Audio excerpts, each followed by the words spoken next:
बगावत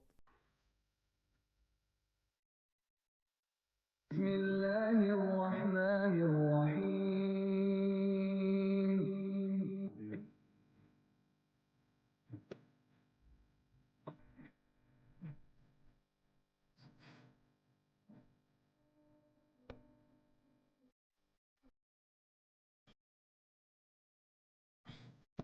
जो लोग अल्लाह की राह में ऐसे तौर पर सफ बांध कर लड़ते हैं कि गोया सीसा पिलाई हुई दीवार हैं. Indeed, Allah loves those who fight in His cause in a row, as though they are a single structure joined firmly.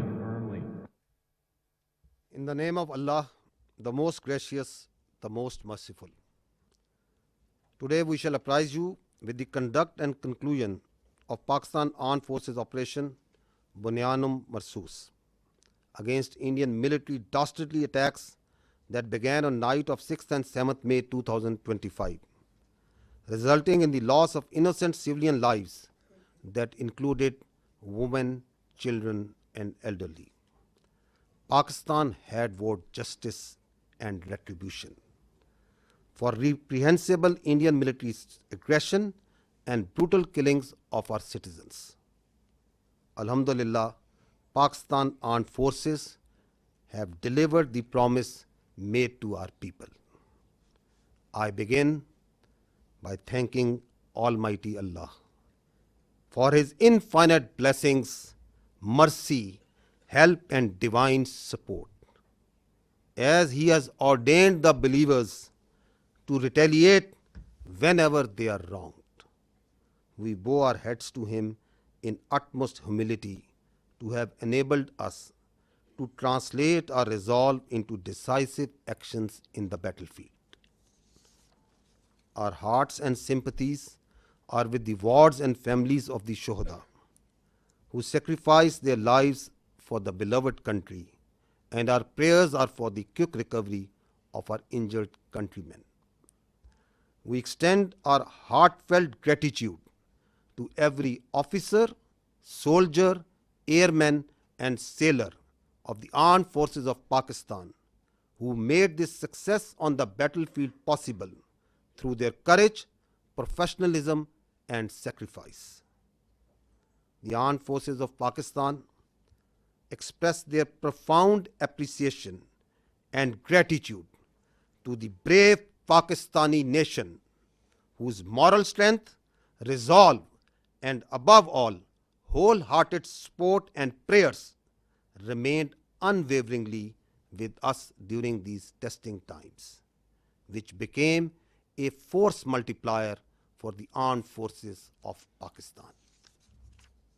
We are specially indebted to the youth of Pakistan, who became the frontline soldiers as information and cyber warriors of the country. Profound thanks are also due to you, the vibrant media of Pakistan, who also stood like Bunyanum Marsoos, a steel wall against the Indian media information blitz and fuming as well as warmongering done by the Indian media. We are extremely grateful to the political leadership of all political parties without any distinction for the unified resolve in support of their armed forces for the defense of our motherland.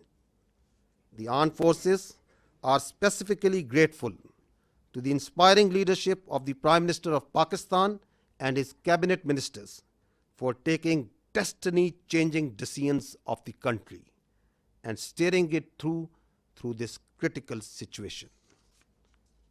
Let me share now the operational details of Operation Bunyanum Marsoos. Ladies and gentlemen, Pakistan's response was a textbook demonstration of integrated tri-services jointness enabled by real-time situational awareness, network-centric warfare capabilities, and seamless multi-domain operations. This synergy across air, land, sea, and cyber domains allowed for precision engagements, overwhelming lethality, and rapid tempo. All platforms operated in synergy delivering coordinated effects at carefully selected decisive points. Using precision-guided long-range Fateh series missiles F-1 and F-2 of Pakistan Army, precision munitions of Pakistan Air Force, highly capable long-range loitering killer munitions, and precision long-range artillery. 26 military targets as well as facilities that were used to target Pakistani citizens and those enterprises that were responsible for fomenting terrorism in Pakistan were engaged in Indian illegally occupied Jammu and Kashmir and also mainland India. The targets included Air Force and aviation bases at Suratgarh, Sirsa, Bhuj, Nalia, Adampur, Bhatinda, Barnala, Halwara, Avantipura, Srinagar, Jammu, Udhampur, Mamoon, Ambala and Pathankot, which all sustained major damages. BrahMos storage facilities at Beas and Nagrota were also destroyed, which had fired missiles on Pakistan, killing innocent civilians, our flower-like children, our ladies and our elderly. S-400 battery system at Adampur and Bhuj was also attacked by our proud Pakistan Air Force. Military logistic and support sites which helped sustain this unlawful operation against innocent Pakistani civilians, like Field Supply Depot at Uri and radar station at Poonch, were also targeted. Military command headquarters, which helped plan the operational killing of our innocent citizens, especially the children, including 10th Brigade and 80 Brigade at KG Top and Nushaira, were also destroyed. Facilities which harbor, train and capacitate proxy elements that perpetrate terrorist attacks inside Pakistan, which kill innocent civilians, were specifically identified and destroyed. These include intelligence fusion support units and its forward field elements at Rajouri and Nowshera. Across the line of control, military elements including headquarters, logistic bases, artillery position and posts that had caused civilian casualties in Azad Jammu and Kashmir through unprovoked artillery and small arms fire were relentlessly targeted and heavily damaged until they raised white flags and asked for restraint. India used drones to violate Pakistani airspace to intimidate our civilians and spread fear. All through Operation Banyanum Marsoos, dozens of Pakistani armed drones hovered over Indian major cities and sensitive political and government facilities, including their capital, New Delhi. And from Indian illegally occupied Jammu and Kashmir all the way up to Gujarat, to manifest clearly our lethal long-range unmanned capability, to indicate the futility of the use of this domain in warfare. Pakistan Armed Forces also carried out comprehensive and effective cyber offensive to temporarily cripple and degrade critical infrastructure and services that were being used by Indian Armed Forces to sustain their operations. Let me tell you that Pakistan Armed Forces possess an adequate suite of very sophisticated niche military technologies, only some of which were used with restraint in this conflict, and there are many more such capabilities being kept as future surprises. Despite all this, let me say that compared to Indian relentless provocations, Pakistan's military response has been precise, proportionate, and still remarkably restrained. It was carefully calibrated to avoid civilian casualties and has exclusively targeted those entities and facilities which were directly involved in orchestrating and executing cold-blooded killings of Pakistani civilians and those carrying out terrorist attacks inside Pakistan. We must also inform you that Pakistan also sustained an abnormal and immediate spike in Indian-sponsored terrorism across Khyber Pakhtunkhwa and Balochistan while we were busy in operations on the Eastern Front. This vindicates that India is directly involved in fomenting terrorism in Pakistan, and its proxies were fully operationalized during this time to distract our attention. Pakistan armed forces are resilient, and simultaneously with the conduct of Operation Bunyan-e Marsoos, we carried out most effective counter-terrorism operations in the western region without any pause. Operation Bunyan-e Marsoos has been a great example of coming together of all elements of national power with overwhelming support of Pakistani public to effectively counter the threat to our national sovereignty and integrity and the threat to our great motherland. No one should have any doubt that whenever our sovereignty would be threatened and territorial integrity violated, the response would be comprehensive, retributive, and decisive. Pakistan Armed Forces thank and salute the Pakistani nation for its courage, resilience, and national fervor during this conflict. Let me finish with the Quranic verse from the Surah Anfal. وَيَمْكُرُونَ وَيَمْكِرُ اللَّهُ وَاللَّهُ خَيْرُ الْمَاكِرِينَ. They plan and Allah plans, and Allah is the best of planners. Pakistan Zindabad, Afwaj Pakistan Pindabad. Now, ladies and gentlemen, I will read out this statement in Urdu for our citizens of Pakistan in general. Bismillahirrahmanirrahim. آج میں آپ کو پاکستان کی مسلح افواج کے operation بنیان و مرسوس کی کارروائی اور اس کے نتائج سے آگاہ کرنا چاہتا ہوں، جو بھارت کی بزدلانہ فوجی جارحیت کے جواب میں کیا گیا۔ یہ حملے 6 اور 7 مئی 2025 کی درمیانی شب شروع ہوئے، جن کے نتیجے میں معصوم شہری، جن میں خواتین، بچے اور بزرگ شامل تھے، شہید ہوئے۔ پاکستان نے بھارتی جارحیت اور ہمارے شہریوں کے بےہمانہ قتل پر انصاف اور انتقام کا وعدہ کیا تھا۔ الحمدللہ پاکستان کی مسلح افواج نے یہ وعدہ پورا کیا۔ میں سب سے پہلے رب ذوالجلال کا شکر ادا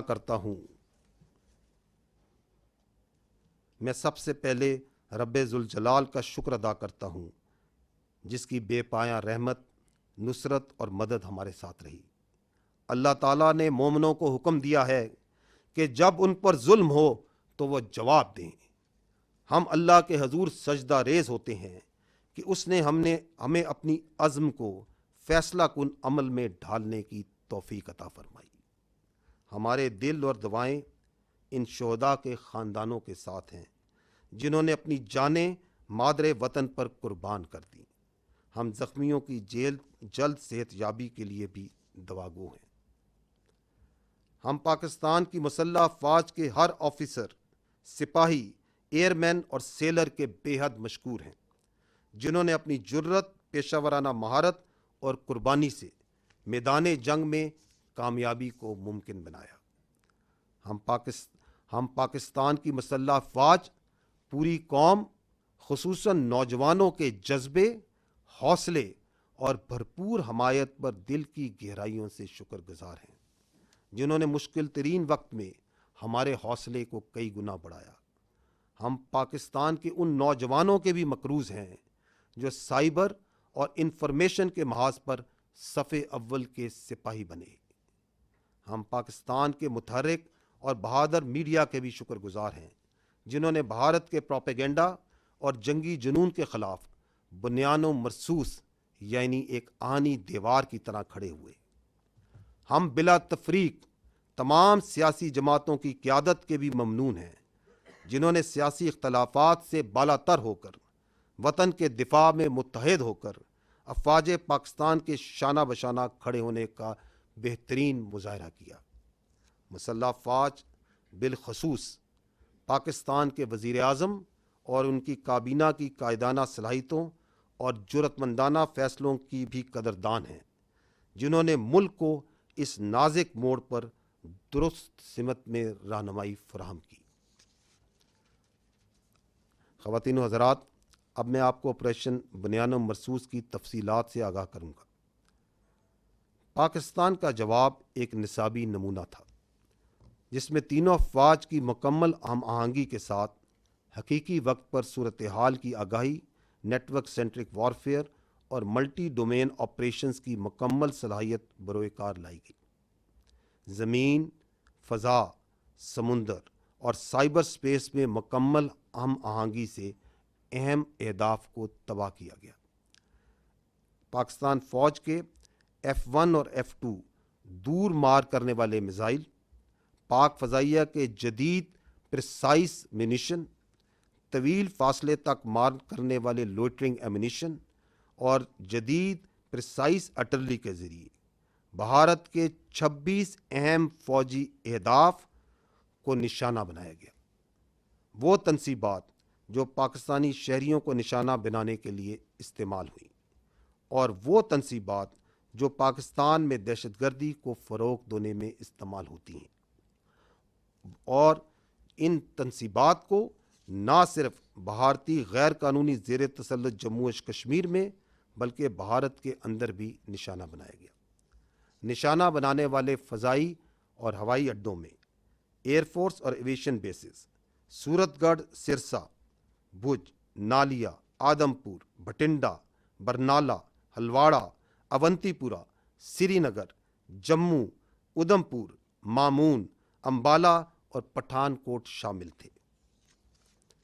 بیاس اور نگروٹا میں موجود براموس میزائل کے ذخائر جو پاکستانی شہریوں پر حملوں میں استعمال ہوئے، ان کو تباہ کیا گیا۔ S-400 ایئر ڈیفنس سسٹم کو پاک فضائیہ نے بوجھ اور آدم پور میں نشانہ بنایا۔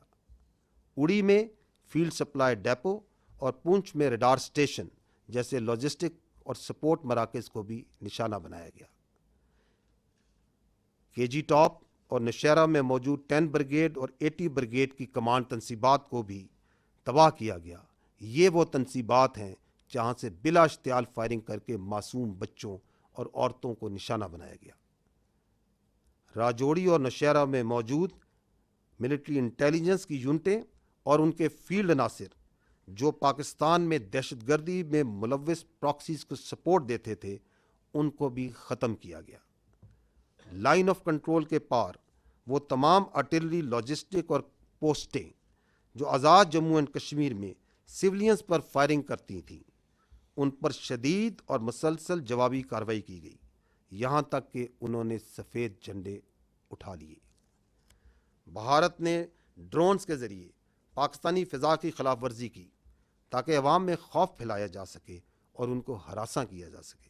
اس کے رد عمل میں آپریشن بنیان و مرصوص کے دوران پاکستان کی مسلح ڈرونز بھارت کے بڑے شہروں انکلوڈنگ دارالحکومت نیو دہلی اور اللیگلی آکوپائڈ جموں اینڈ کشمیر سے لے کر گجرات تک مسلسل پرواز کرتے رہے، تاکہ پاکستان کی صلاحیت کا نہ صرف اظہار کیا جا سکے اور بلکہ یہ بتایا جا سکے کہ اس ڈرونز کے ڈومین کا موجودہ وارفیئر میں کوئی فائدہ نہیں۔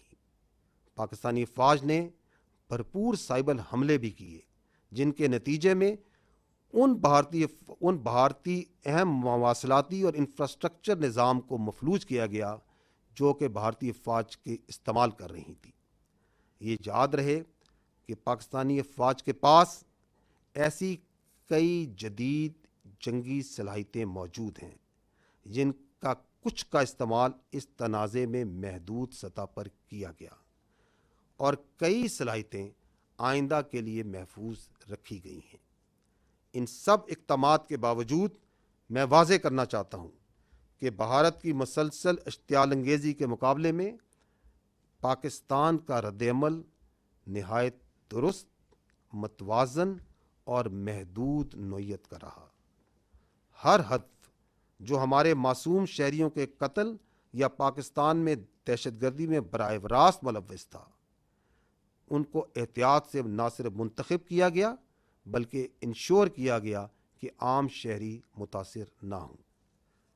ہم یہ بھی واضح کرنا چاہتے ہیں کہ جب مشرقی سرحد پر افواج پاکستان دفاع میں مصروف تھیں تو خیبر پختونخوا اور بلوچستان میں بھارتی سرپرستی میں دہشت گردی میں غیر معمولی اضافہ ہوا، جو اس بات کا دوبارہ ایک ناقابل تردید ثبوت ہے کہ بھارت پاکستان میں دہشت گردی کو اپنی پراکسیز کے ذریعے فروغ دے رہا ہے۔ تاہم افواج پاکستان نے مغربی محاذ پر بھی انسداد دہشت گردی آپریشنز کو بغیر کسی وقفے کے کامیابی سے جاری رکھا۔ خواتین و حضرات، آپریشن بنیان و مرصوص ایک ایسی شاندار مثال ہے جہاں قوم کی تمام طاقتیں متحد ہوئیں اور متحد ہو کر مادر وطن کے تحفظ کے لیے کھڑی ہو گئیں۔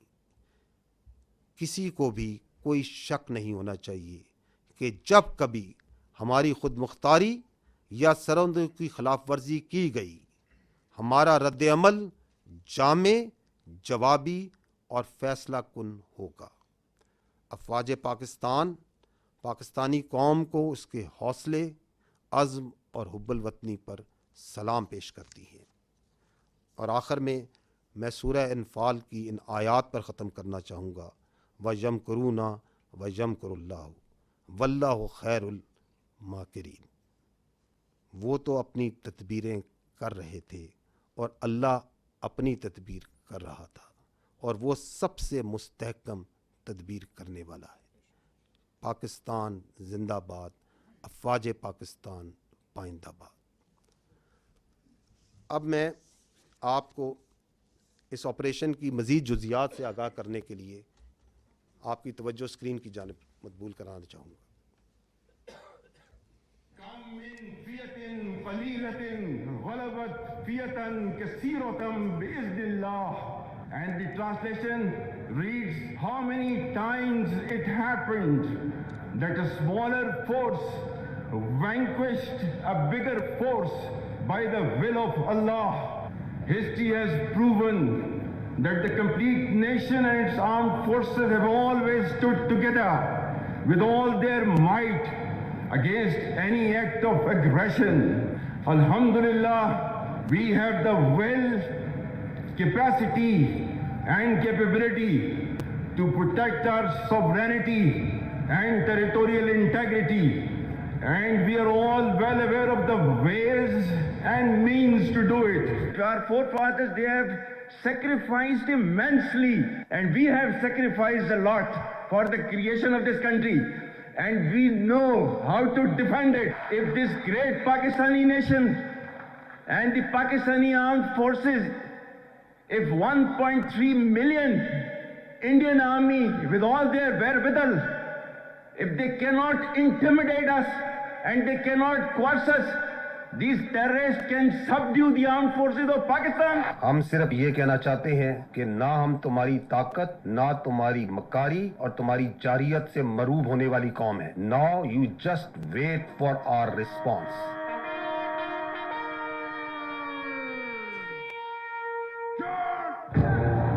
Bismillah ar-Rahman.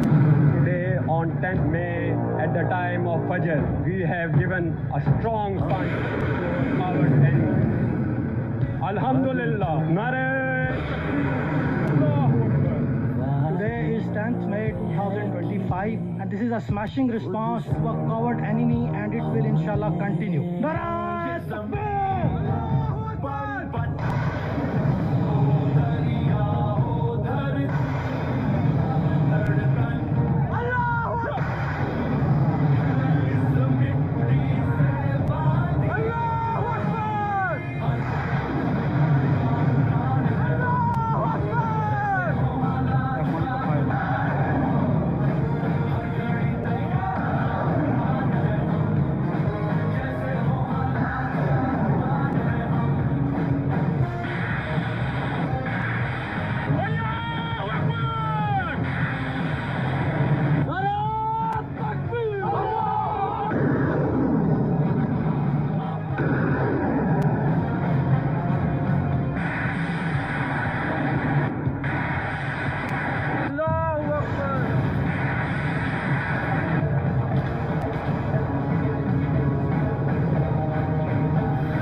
If you go to the next slide.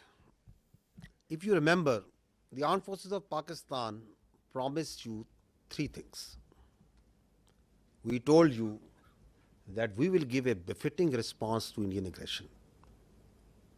We told you and we told the nation that, however, this response will be at the time, place, and method of our own choosing.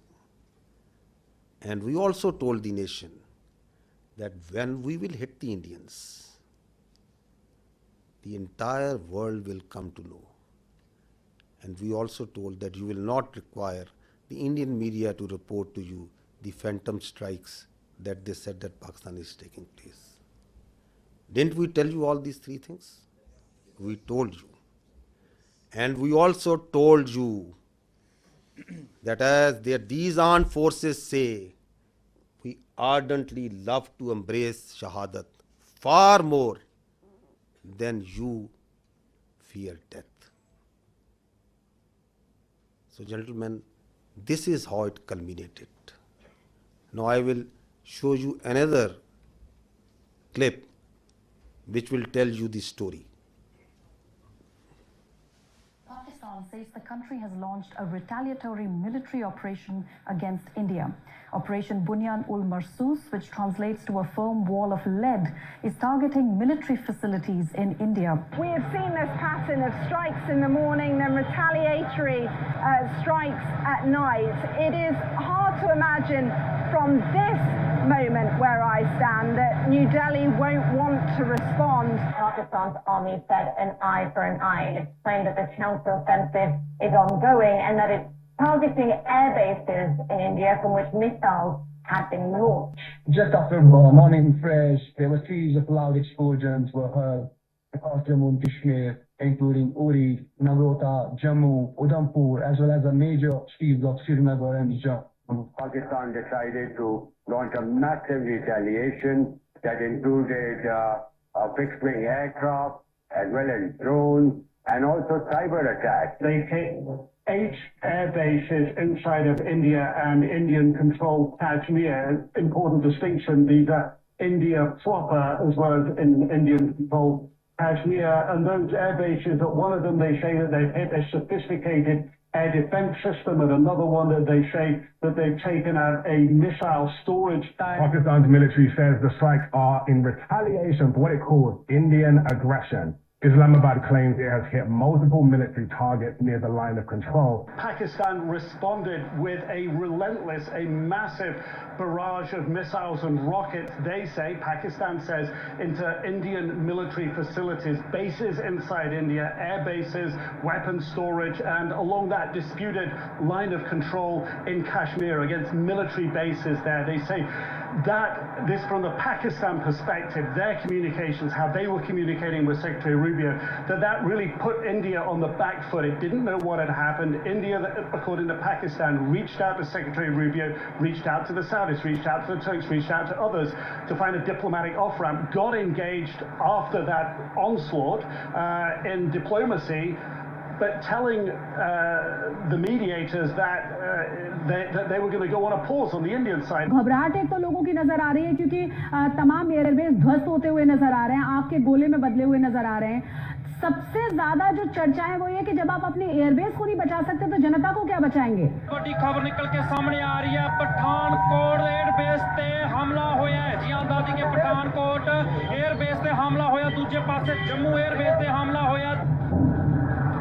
ये पाकिस्तान की side से है, देखिएगा.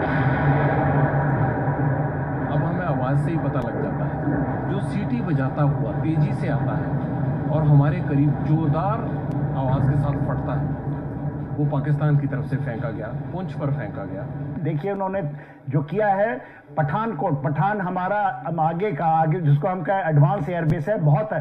उन्होंने उधमपुर में किया है, ये किया है श्रीनगर के पास में किया है, अवंतीपुर में. सिरसा को आपने बताया एयरबेस है वहां पर, उसको उसने टारगेट किया है और तो वो ड्रोन्स के साथ साथ अपनी बड़ी मिसाइल भी दाग रहा था. पूरी तरह से धमाकों की जो आवाजें हैं वो राजौरी, पुंछ के साथ साथ जम्मू के अलग अलग इलाकों में यहाँ पर सुनाई दे रही हैं. पाकिस्तान बिल्कुल आखिर में ये इस्तेमाल करेगा और पाकिस्तान को शुरू में ही इस्तेमाल कर रहा है। वह और भी बहुत सारे मिसाइलों का जखीरा है और इससे भी ज्यादा कारगर मिसाइल है। The attacks that have been coming in from the Pakistani forces, we saw how they lit up the entire border area all the way from the north in Kupwara, in Uri, where the ceasefire violations were taking place. Then we saw the drone strikes which were taking place in the Jammu area, all the way down to Bhuj. There were several attacks coming in from the Pakistan side, several drone strikes which were coming in from the Pakistan side. So again remember and see that didn't the whole world hear and report? Because that's what we promised.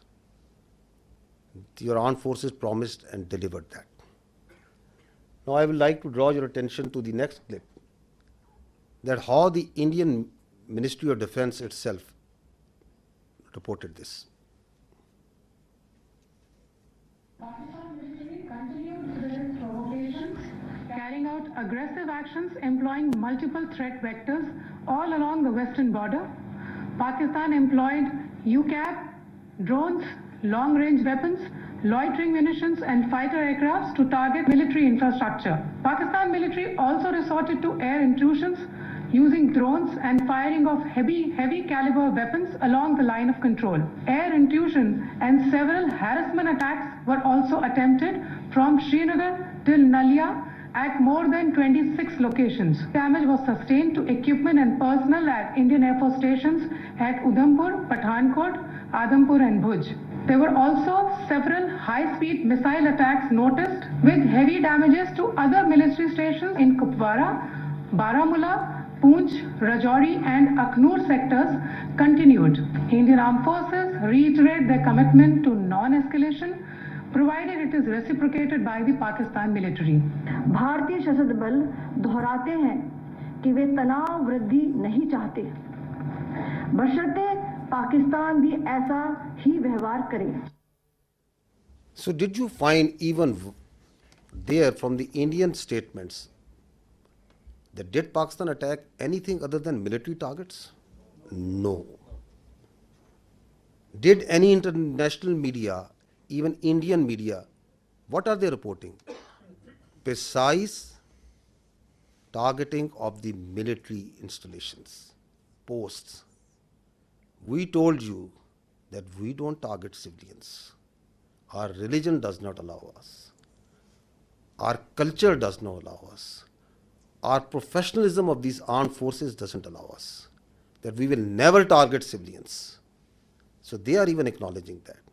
And they are also saying that once they received the message, once they got the message, then who asked for non-escalation?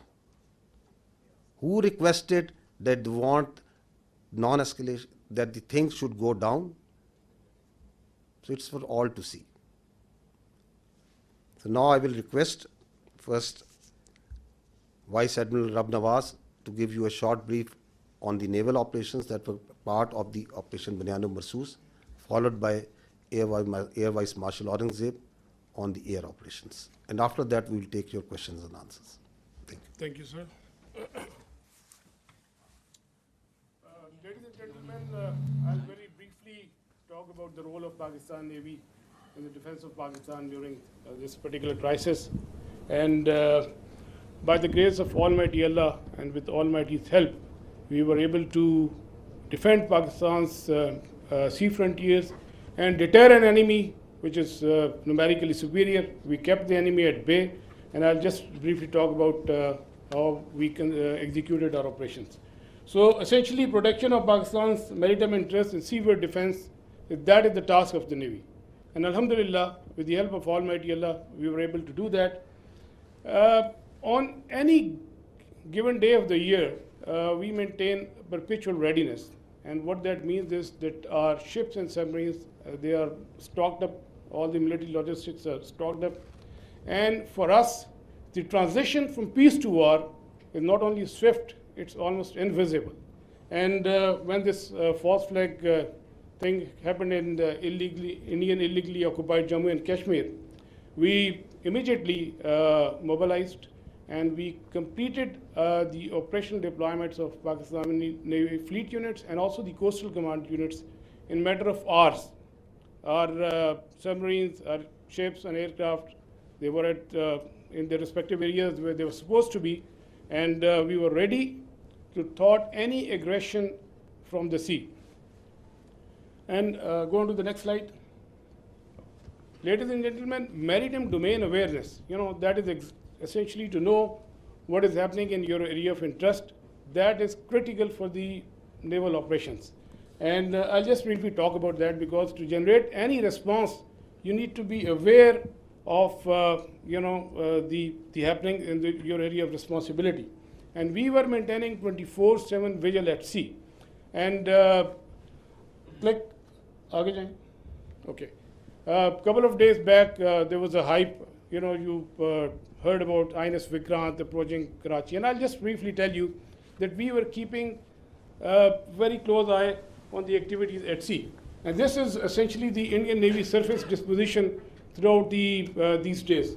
We had a couple of ships in this particular area. They were moving around in this area. Another ship off Salalah, which was operating over there. And this is the much talked about the Indian carrier. We were monitoring it right from the day one. On 30th of April, it was here. Then it moved up here. Subsequently, it moved up here. And on the night of 6th and 7th May, it was back, close to Ratnagiri, very close to Mumbai. And then on 9th May, it was here, essentially 400 nautical miles away from Pakistani coast. And again, then it retreated back close to Mumbai. So we were keeping a very close track on this particular carrier movement, and there was no cause of concern at any time. If the carrier comes closer to 400 nautical miles and even closer, that essentially simplifies our problem. So we were the Pakistan Navy Maritime Air Arm, in coordination with the strike component of Pakistan Air Force. They were cockpit ready to generate any kind of response at that time, at all times. And I was in constant communication with the Deputy Chief of Air Staff, Air Vice Marshal Aurangzeb, at all times, and we were just ready. If there is any aggression from the sea, we were there to respond effectively. And let me say another thing. That is, you know about the carriers, you have seen them in the movies, but as a professional military officer, I don't want to underestimate the enemy, but let's put the things in the right perspective.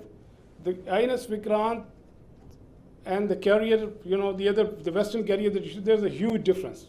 This is an aircraft carrier which essentially sailed with 8 to 12 MiG-29s, which was barely essential to carry out its own air defense.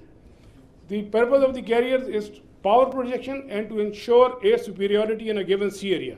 So with this, less said the better. This is simply not possible, and the Indian Navy exactly knew this, and that is precisely why on the 9th of 6th and 7th, when they carried out this cowardly attack on the civilians, they moved this carrier to the safety of their own coast, well away from Pakistan's strike capability, close to this Ratnagiri area. And again, on the night of 9th and 10th, it was moved very close to the Mumbai. It was essentially 17 to 20 nautical miles off Mumbai. But we were keeping a track. We were fully aware of their movements in this area, and we were always ready to generate a response in coordination with the Air Force, especially in case of the aircraft carrier. Subsurface elements, the offensive element, they were offensively deployed. They were in their respective areas and ready to generate a response. And also, you might have seen this footage. We were not only in the surface domain, but we were essentially effectively monitoring their air surveillance things. And because of the operation security reason, I'll not talk much about how we did that, but we were keeping an eye on this particular activity as well. And likewise, in the subsurface domain, our anti-submarine warfare vigilance was all-time high. We were monitoring the movement of their submarines when they left their shores, and we exactly, had an idea where they would be, and we had our ASW surveillance and suppression effectively going on at all times. Likewise, another component of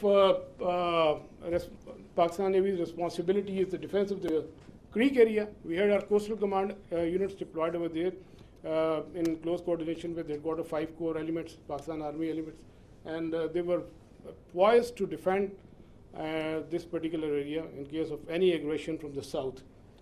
Another important component is the protection of ports and harbors. You have just heard the DG ISPR talked about the subconventional threat that we witnessed. There was a surge in other part of the country, and we were, there were real-time apprehension that there may be a surge. So we ensured the protection of all ports and harbors of Pakistan, and coastal command elements, they effectively played a very, very important role in this. And just to mention that on the night of 6 and 7, when they carried out the attack on Pakistan, we were fully ready to respond to any aggression from the sea. We were just ready, and but the enemy chose not to come over. It was essentially not a matter of choice. I would say it was a matter of compulsion, because enemy fully understood the cost it would have incurred had it ventured from the sea. And likewise, वापस जाइएगा एक go back please, go back. And a few words about the missile threat that you have talked about. You must have heard the enemy missile attack. We were keeping a very close eye on enemy deployment in this area, from where they can potentially launch a missile threat towards Karachi. We were fully aware, and we had our response ready to in that eventuality. And go on to the next slide, please. Ladies and gentlemen, all operations, whatever we do in the military domain, they are to create certain effects. We look for the effects, and the effect that we created, we were able to resolutely, with our posture, we were able to deter the Indian Navy despite its numerical superiority. Number of times have more assets and more forces, and with an annual budget of like $13 billion. So Pakistan Navy, with its potential, with its posture, with its capability, was effectively able to deter the Indian Navy from doing any venture from the sea, alhamdulillah. And that is very, very important. That is essentially the job of the Navy, to ensure that the free flow of trade continues. That's the backbone of the economy. Our 95% of trade is through the sea.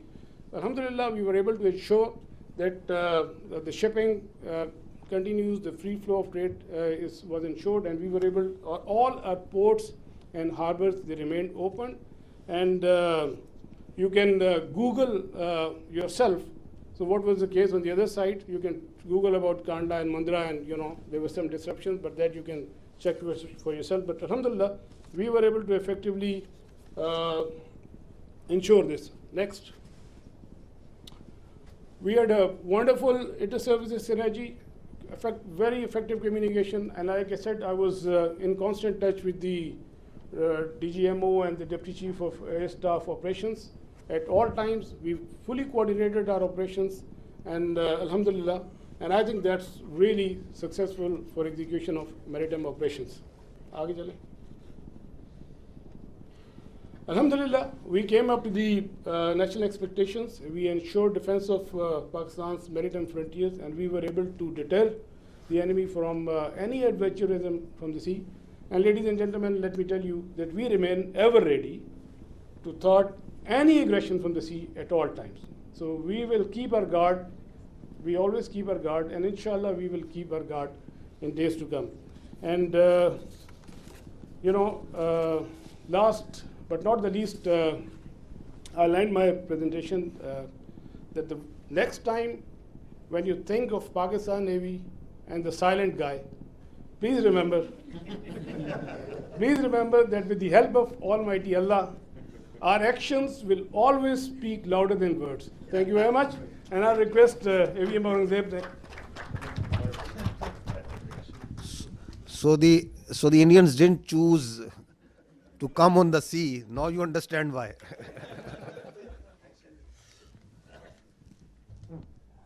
बिस्मिल्लाहिर्रहमानिर्रहीम बिस्मिल्लाहिर्रहमानिर्रहीम व तइज़्ज़ु मन तशाअ व तुज़िल्लु मन तशाअ बियदिकल खैर व हुवा अला कुल्लि शैइन क़दीर. On behalf of Pakistan Air Force, Chief of the Air Staff, Pakistan Air Force, I stand here with you all with deep-rooted humility and gratitude. I am so thankful for Allah helped us in achieving whatever we desired, even whatever we deserved, more than what we deserved. For being able to be up to the task for PAF, as they say, second to none. Ladies and gentlemen, as the DG ISPR mentioned, I am Deputy Chief of Air Staff Operations. I'll pick up from where I left day before yesterday. PAF versus IF, 6-0.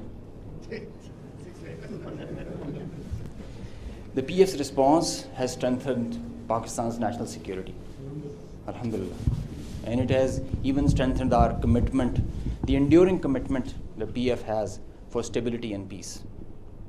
But I have no doubt, and I can say with assurances, that the real genius and the mastermind, the cerebrum behind the design and the aim and the structure, the game plan of PF was the Chief of the Air Staff, Air Chief Marshal Zahir Ahmed Babad Sidhu. He asked us to do 3 things in our response: re-establish deterrence, neutralize key threats, retain control of air. And I will show you in my presentation how we try to do that. Slide. During the befitting response that we generated in our first episode, we attrited the IF's pride, the Rafales, resulting in this entire fleet almost coming to a standstill in a ground position. You could see that they were not flying after that, at least not close to their western border. This reduction in flying to bare minimum actually reduced their liberty of action. They curtailed their options. Slide. This is the Pakistan's air defense environment. Pakistan air defense environment is offensive, it's integrated, it's credible. And I'll show you. IF initiated having no space with their manned aircraft, they initiated with their unmanned aircraft operations, targeting Pakistan's civilian population and their infrastructure. Here you see all these spots all across the swath of drones and UAVs who are coming inside our territory, which is being picked up by all our radars from the moment they were entering, even before that. Slide. Now, PF's air defense environment is suitably configured to detect enemies' low RCS radio radar cross-section, high and slow speed platforms. That you can see that they are all visible by the time they are entering. Slide. So the anti-drone systems of Pakistan Air Force and Pakistan Army also, and Navy, they rendered the enemy US drones attacks ineffective by spoofing, jamming, and making their systems, rendering them unserviceable. Slide. All drones with low cross-section also were detected, rendered useless through utilization of the indigenous GPS jamming systems that we have, the data and the SATCOM link denial that we created through our indigenous systems that we have made ourselves. So whenever those systems were attacked with the soft kill, they had their error induced into the GPSs and they were going haywire. And whenever they were coming to closer to any civil population or civil area of high value, a direct or a hot kill was achieved on them. Slide. So here you can see they were neutralized mid-air with the hard kill whenever they were coming close to any population or any area. Being in a sparsely populated area, they were left all alone and they were applied with the soft kill. Slide. Now, after that, when the US chapter was over and they were fearing PF's retribution, in utter desperation, the IF resorted to a highly escalatory, very irresponsible surface-to-surface and long-range vector application.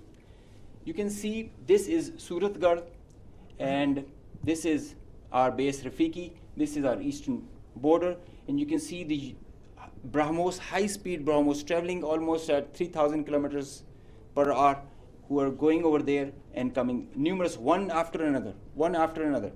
And now they were being attacked with PAF's soft kill. We were inducing the errors into them, into the GPSs, which increased their CEP. The probability of missing the target increases. And hard kill was also achieved. Here you see one of the US has gone, if by the end of the slide you see one of the US has overshot the target and gone ahead. This is the radar picture. You can see that they are going, this BrahMos will miss the target and will go ahead and fall in some no man's land. And they are being, one after another, they are coming back, crossing the borders. They are being picked, they are being picked as soon as they are being launched. So real-time launch, mid-flight and terminal phase of all SSM, PF has the capability. Our air defense system, as I just mentioned, is very offensive, integrated, and incredible. So here you see that they are being launched from Bhuj area. This is the southern part of the country. And this is our airfield Bhulari. You must have mentioned, you have seen there were a lot of mention from our counterparts. Here you see this BrahMos is coming. It's almost reaching the target, and you'll see when we will apply the soft kill, look what happened to it. It moved left and then disappeared towards the ground. This is the radar evidence that we have, that so many of their vectors missed the targets. A lot of them did make, because they were throwing like hundreds of them. Next slide. There's one more very interesting thing that I would like you to all see. This is where it is launched from our eastern side towards Jaisalmer. This is our airfield Shahbaz, Jacobabad. Now this BrahMos is crossing on top of Shahbaz, and it is going towards our western border, almost to our neighboring country, towards that. You can see this is going there, it's going ballistic. Now they are not even threatening their neighbor, they are threatening the regional stability of the whole continent and the larger area. So effective sensor to shooter grid that was made by PAF, and the potent hardened soft kill capability that led to the missed target opportunities for lots of their surface to surface and long range vectors. Slide. Now this is another thing that I want you to all to see. This is a launch of a high speed projectile that has been launched from their area surrounding Adampur. Now these are the vectors where our radars are picking them, and it is disappearing short of Amritsar area within their own territory. This is the most absurd kind of a targeting psychology or practice that you would see, that you are not only targeting neighboring countries to your enemy, if they consider it, and your own people as well, jeopardizing their safety. This is the high-speed project impacting within own territory, and we have other pictures for that also. This is the repeat occurrence that happened the other night also. Slide. Now the PF's response, I would like you all to pay attention to that, because this is kind of a dizzy slide, but I will go one by one so that it's all clear. PF's response, PF's effective spectrum warfare, which supplemented the kinetic ops that we envisaged to take. The integrated, seamless, synchronous utilization of EW, cyber, and space domains, coupled with the synergetic all-domain offensive response, which orchestrated following a very intricate targeting mech, the mechanism that we undertook to engage the targets, of swift, calibrated, effect-based approach to operations, which was undertaken across complete swath of the Indian Western Front. Now you have seen in the video montage that the whole border was exposed by PF and our armed forces. So starting from the north across LOC till Kandla, with targets including airfields, ammo dumps, as far and as deep as Delhi. You can say something about Islamabad, which is a stone's throw distance, and Delhi, with, as the DG ISPR mentioned, some other cards up our sleeves with more ranges. The Barnala C2 Center, which is the heart of their IACCS, and other airfields, Nalia Bhuj and Kandla, as they mentioned. You can see Google it also so that you can see the effects. PF's hypersonic missiles, unmanned force, stand-up weapons, and long-range vectors all were on the menu for the multi-domain operations that we undertook. So PF utilization of niche and disruptive capabilities struck deep inside the enemy. And there were like hundreds of drones that were there. Hypersonic, engaged targets, deep, precise, lethal, destructive. Slide. Just go back. I will explain the slide that is coming ahead. So our aim was to achieve ascendancy in effects so that we manage the escalation. Throughout the conflict of whatever length it was, we had the escalation management at our side. So within a short span of time of couple of hours, we had really saturated our friendly neighborhood. Next slide. This much talked about S-400 threat. As I mentioned that we were giving special attention to the Rafales in the air, so we gave our remaining part of our attention to the S-400 on ground. Now identifying S-400, attacking them is a easier part than identifying it on ground because it is mobile, it's a high value thing, and you guard it. It's kind of a center of gravity. So we were tracking through our satellite imagery well before the hostilities, as we usually do. So we had pinpointed S-400. As you can see, we knew that this is parked. It's cheeseboard radar, and the other part of the radar, the other constituents of the whole S4 battery. Slide. These coordinates, go back. These coordinates were ortho-rectified by our space department, so that you have a very precise engagement. Whenever you are throwing and employing long-range vectors, you really need very precise coordinates so that you don't miss. So S-400 was at Adampur was targeted like that. Next. As I mentioned, some niche technologies and capabilities were employed. So our loiter munition and killer drone strike at PF. At Udhampur, you can see this was their complex and command and control, magnified before and after. It's not there. Now these kind of pictures, loads of pictures are there for targets. So I need not to show them. They were saying it themselves, as you saw on the montage. So PF's response remained very effective, very potent, and very effect-based. Slide.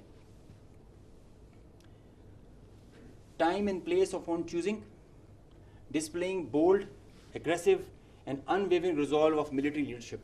Now I must take a moment to mention what kind of a pressure you have when this kind of a conflict arises, and I must appreciate the leadership, both the Chief of the Army Staff and Chief of the Air Staff, both. They were both very resolute and very clear in giving instructions to all of us who are the players towards the Navy, Army, and the Air Force. And that is perhaps the reason we were so sure about it, what we have to do. In speed and direction, sometimes you have to prioritize direction more than the speed. So we had the correct directions to follow. Slide. With unprecedented reach, precision, lethality, while avoiding collateral, as you have seen in the video montage. PF hit maximum number of IF airfields in a single operational package since 1971, because they crossed the international border since that, so we had to do that. Slide. While re-establishing deterrence, Pakistan negated the setting of a new normal under the hegemonistic design of a supremacist regime through swift and effective response. Slide.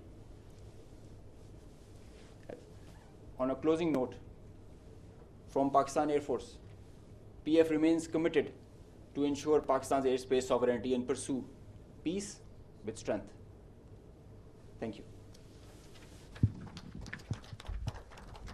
So, ladies and gentlemen, after these presentations, you can understand that Army, Air Force, and Navy, the tri-service synergy that was exhibited, and all the three services acted jointly like one body. And just a mention on the air bases that were targeted by the Indians. We have the post-damage assessment report from all. There has been certain infrastructure damage. Of course, there has been. Only one aircraft has minor damage, which will be repaired and soon operational again. So, because the air defense system of Pakistan worked efficiently and very effectively. A few examples of that have been given to you by the AVM Aurangzeb. The drones that came in, 84 was shot and they never went back. And we also promise you that they can send anything. Whatever they will send, it will not go back. So that's a promise also that we kept. So now we can start with the question and answer. And before that, we again first bow our heads in humility to Almighty Allah for giving us this great success, and the people of Pakistan for the support that was with the armed forces. And the armed forces and the people of Pakistan were one body again. They worked together for thwarting this threat against this motherland. So we can have the first question.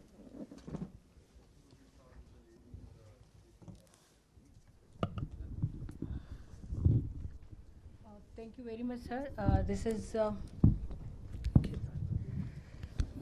Thank you very much, sir. This is Sumaira Khan from Sama Television. And first of all, let me convey the pulse of the nation as well. They cannot reach you in person, every one of them, but the heart of felicitation is indeed with you from the masses of Pakistan, specifically youth, you mentioned very rightly.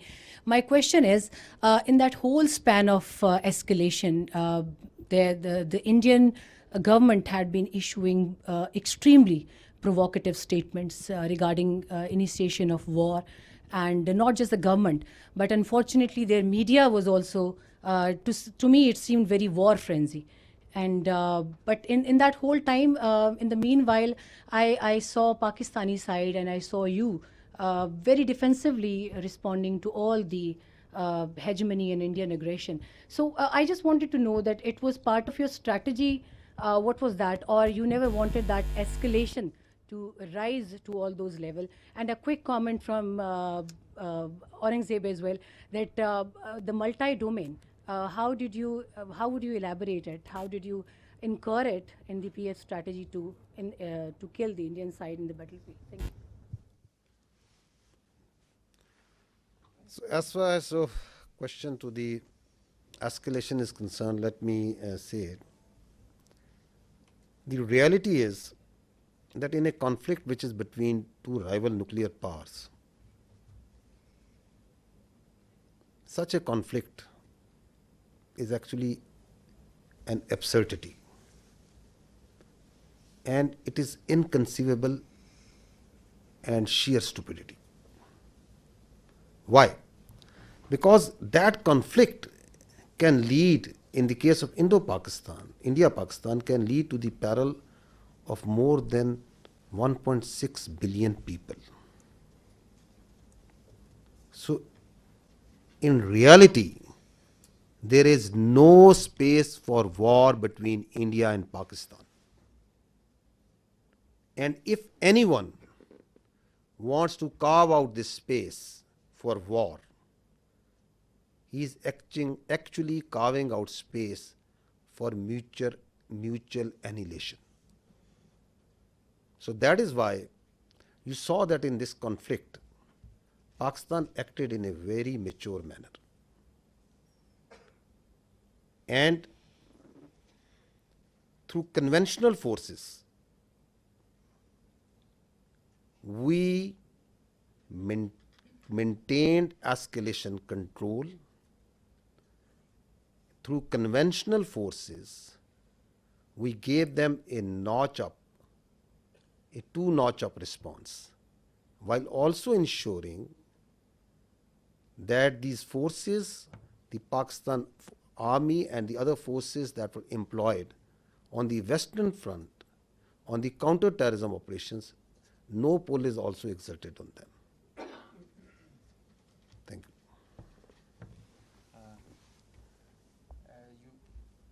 Can you hear me?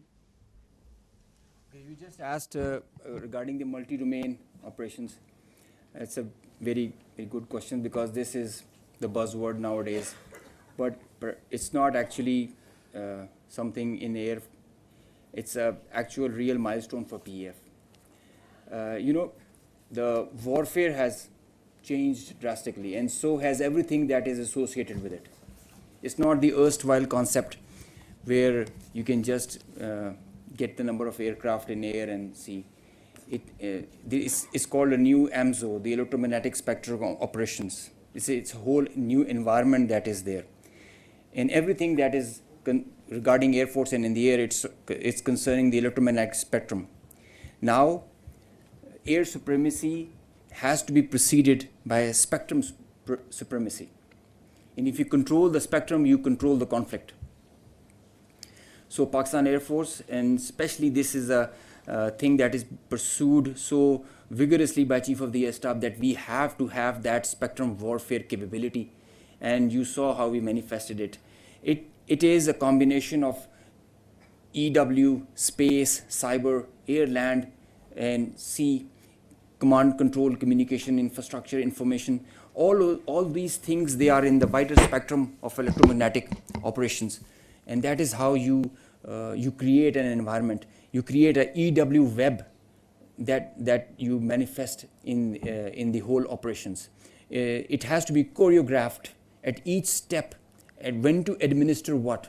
And it has to be preconceived. I mean, you can't do it randomly, and you cannot just do it on your whims. So you have to understand the whole idea and whole architecture. It might get pretty technical, but multi-domain operations is the need of the day, and all those air forces who kind of relegate it, they end up in the wrong side of the barrel. So Pakistan Air Force prioritizes it. We have our own Spectrum Warfare Operations Center, which is controlling the even in a small battle or an engagement to a larger campaign. Because now all the players who are there, all aircraft, they have so much of sensors, and there's so much of fusion going on, the data links, the software-defined radars, they're all thriving on the electromagnetic spectrum or being challenged by it. So each player is taking a campaign-level decision, the kind of information he is having. And if he doesn't get that information, he is redundant. So electromagnetic warfare is the need of the hour, and multi-domain operations is what carries you, propels you to perform and achieve the mission success with mission survivability, denying the same to the enemy. Thank you. My name is Kiran. I'm from the Khorasan Diary. Sir, I have two questions on what basically I need confirmation. Is that one, when President Trump tweeted about the ceasefire, they said that Pakistan and India can talk in a third country. और अभी जो शाम में Indian authorities की meeting press conference हुई है, they said that the DG MOs spoke, in which Pakistani DG MO asked for ceasefire first, and tomorrow there is a call already planned at 1200. Meanwhile, the IAF said that their operation is still continued. So what is Pakistan's strategy tomorrow when the two DGMOs are going to talk? And the second thing is that, as international media also reported, that Pakistan has Indian pilot in the custody. So do we have Indian pilot in our custody? And if we have, are we going to return her or him? So I can confirm you very clearly, we don't have any pilot in custody. This is all social media chatter. This is all part of the multiple source of fake news and propaganda that keeps on, that has been generated from multiple sources. As far as your first question is concerned, let me say it very clearly and put it on record. Pakistan never requested. The fact of the matter is that on the night of 6th and 7th May, once those ghastly and cowardly attacks were made, the Indians requested after those attacks. And Pakistan gave a very clear response that we will communicate back only after we have given the response that this and retribution that this act deserves. So on 10th of May, after that response and retribution, that just retribution, targeting not the civilians, but those military establishments, those units, those places from where the attack on the civilians, the innocent civilians, the children was made, once they were neutralized and taken out. And on the request and intervention of the international interlocutors, we responded to the already made request of the Indians. And if you see publicly, what's on the public record? What I have shown you just now. What was the public position of the Ministry of Defense of the Indian Armed Forces? Who was asking for non-escalation once the just retribution of Pakistan Armed Forces have gone? So I think the record publicly, the facts speak for themselves.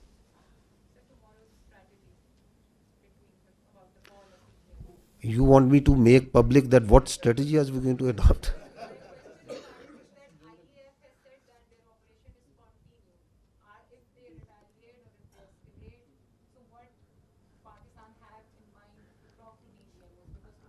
For any threat, anything that they can pose, posture, your armed forces are always vigilant and ready. We have proved it on ground multiple times. We can prove it. So, and we don't respond. And we are not here for a response that what they said. And so it's not that what they said that I have to say.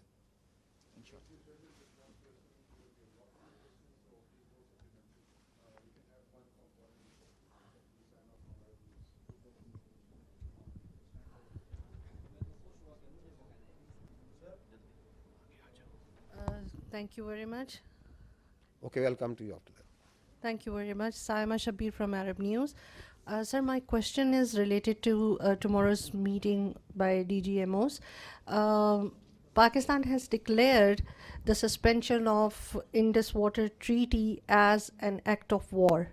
So if tomorrow on the agenda, this Indus Water Treaty suspension is on the table and India does not call it off, I mean, it does not regulate it again, and it is suspended till the time. So what would be the strategy by Pakistan Army, because Pakistan has called it an act of war? So the position of the government of Pakistan on the Indus Water Treaty is absolutely clear, and no further comment is needed on that.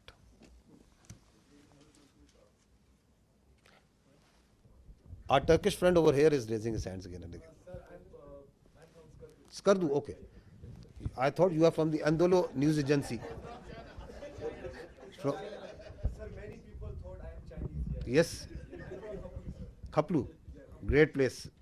Great place. Sir, I am from Khaplu Chwar at the border area, just a half hour from the Indian border. Oh, sir, I am from British.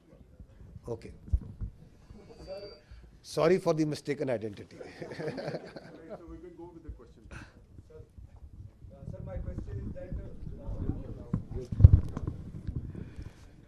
Ahmad Mansoor 24 news से ताल्लुक़ है। General साहब, हमारी जो forces की leadership है उसके लिए बहुत कुछ कहने को है, लेकिन मैं सिर्फ ये कहूँगा कि जो बॉडी लैंग्वेज स्ट्राइक्स आपने की हैं इस सारे कन्फ्लिक्ट में, उन्होंने भी बॉर्डर पर बड़ा कुछ हिला के रखा है। सवाल सर मेरा ये है कि मसला कश्मीर एक ऐसा है कि उसकी वजह से दो एटमी जो ताकतें हैं वो एक खौफनाक जंग पूरी दुनिया को हिला के रख देती है। इस दफ़ा फिर यही हुआ। और अभी जो सदर ट्रंप ने अभी जो दूसरा ट्वीट किया है, उन्होंने मसला कश्मीर को एक मुतनाज़ा इलाका करार दिया है, उसका जिक्र मुतनाज़ा खित्ते के तौर पे किया है। तो इंडिया तो इसको अपने तौर पे इसको गैर मुतनाज़ा कहे बैठा है, लेकिन क्या ये एक बड़ा नादर मौका नहीं है, सुनहरी मौका नहीं है पाकिस्तान के पास कि अब इस जो कन्फ्लिक्ट के तनाज़र में, अब चूँकि दुनिया भी राब्ते में है, सबकी नज़रें हैं इस पर, तो पाकिस्तान दोबारा मसला कश्मीर को आलमी सतह पे लेके जाए, कोई इस मंतकी अंजाम इसका हो जाए? Kashmir remains central to the dispute between India and Pakistan. And peace between India and Pakistan will always elude till the time there is not the resolution of the Kashmir as per the United Nations resolutions and as per the will of the people of Kashmir. So that is important to understand. Till the time that is not done, there cannot be enduring peace between India and Pakistan. So this military conflict has once again put Kashmir right as the flashpoint,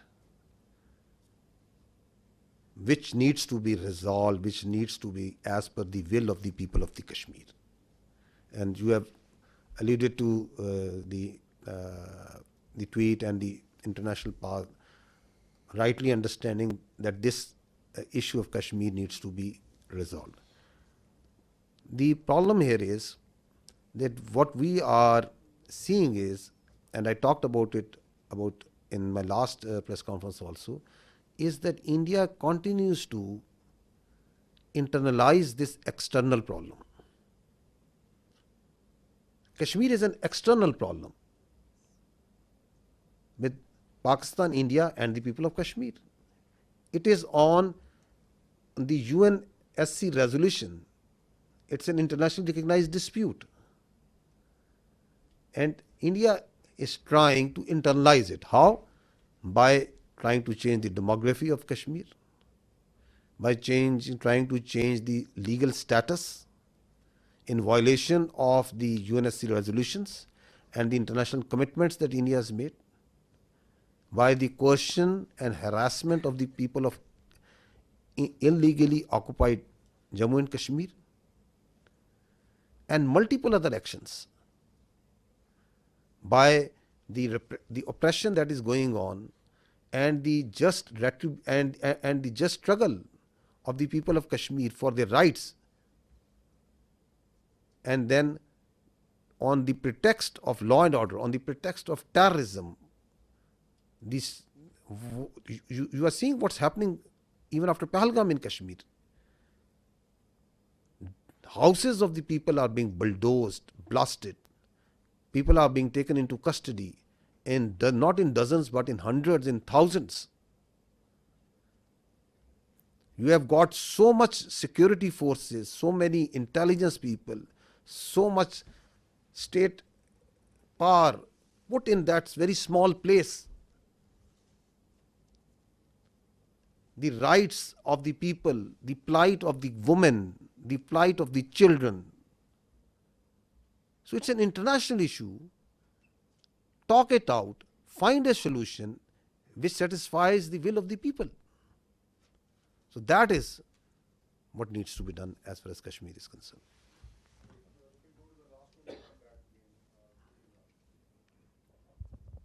sir Mohammad Imran Suno news से। Sir मेरा question ये है कि क्या international guarantees दी गई हैं कि जो सीज फायर है वो कोई लंबे अरसे के लिए सस्टेन कर सकेगा? You see, being the spokesperson of the armed forces of Pakistan, I can state with 200% certainty that the Pakistan armed forces are holding the line of control ceasefire. No violation is being made by Pakistan Army or the armed forces.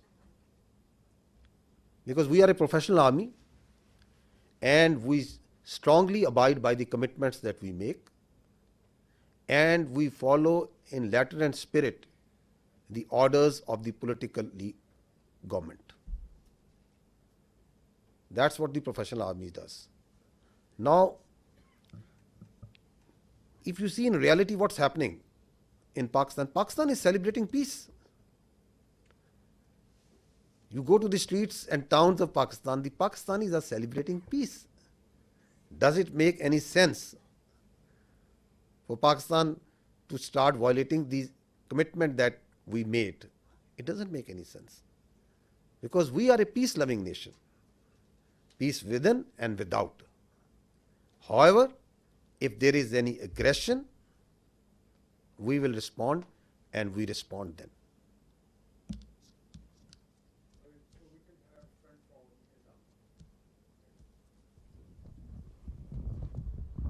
So thank you so much. My name is Raza. I'm from Iranian State News Agency. If you allow me, I have a question from the Honorable Vice Admiral. Thank you. So we have seen the activities of the Navy before the escalation and the readiness. As the Indian Navy P-81 was being closely tracked and even seen on media, why Pakistan Navy decided not to shoot it down? And you refer to the limitation facing by the Indian aircraft carrier.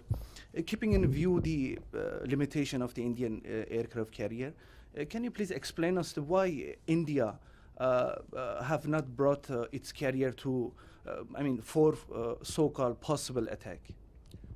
Thank you very much. Thank you very much for the question. Okay. First of all, like I told you that the war is not fought in isolation by a single service. So, whatever we do, it's a very well coordinated effort. So, all actions are calibrated amongst the three armed forces at what time, what is to be done. So, at that time, when that was the video of 4th and 5th of May, we just demonstrated that we were keeping a very close vigilance. And I've mentioned our, the very effective coordination and collaboration with Pakistan Air Force. So I'll not go into those details because of the operational security reasons.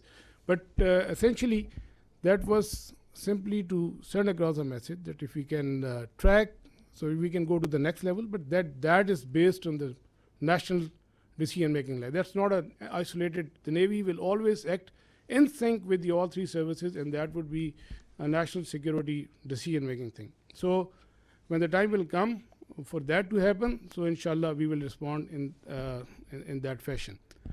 The aircraft carrier, I mentioned, for example, we can have that slide, Kazim, if he's here. So this is the aircraft carrier which is having 8 to 12 MiG-29s, which is barely enough to carry out its own air defense. And aircraft carriers, if the Western air carrier, if you talk of the 4th class aircraft carriers, they carry like 75 plus aircraft. And the purpose is to project the power and to have the air superiority in the theater of war. So, and that is how they influence operations from sea to land. So here, in case of INS Vikrant, the aircraft that it was carrying, they were barely enough to carry out its own air defense. And, the question of projecting power ashore or to maintaining an air superiority in a theater, in conflict theater, that's simply not possible. We know that, the Indian Navy understands that, and that is why it was more of a psychological, trying to create a deception or a psychological effect. And we fully understood that. And like I said, we were always ready. Had there been any aggression, we, in close coordination with Pakistan Air Force, we were always ready. They were cockpit ready to generate a response. We have a mechanism worked out with the Pakistan Naval Aviation assets and Pakistan Air Force assets. So the response was always ready. And this is simply, let me say it politely. I did mention that as a professional military officer, I don't want to underestimate the enemy. But let me tell you candidly that INS Vikrant, with its present capability, it's effective essentially in the IO domain, and which essentially you saw that article in the Telegraph and that hype about. So essentially, its effectiveness is restricted to the IO domain. And had it not been the case, it would have projected the power ashore and it would have created some effect. So they understand the limitation, and we also understand that. Thank you very much.